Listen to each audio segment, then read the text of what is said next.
Guys, ito nga pala ang kaganapan sa aming probinsya. May nagkakatay kasi may kakasal kinabukasan.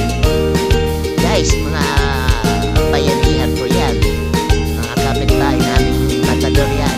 Tulong-tulong sila sa pagkakatay ng baboy. Tatlong baboy nga pala kinatay dito, guys. Hindi naman ganun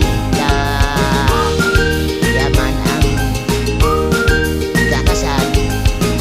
Kaya tama lang ang tatlong baboy para panghanda at ipakain sa mga bisita. Yan, guys. Tignan nyo, guys, oh.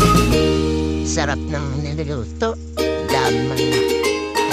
Daming tumutulong. Ganda tignan. Salamat nga pala sa mga kapitbahay, guys, na tumulong, magkatay, maghiwa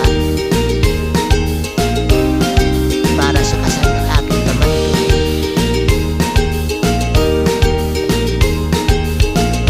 Guys, ganito na lang ang voice over ko.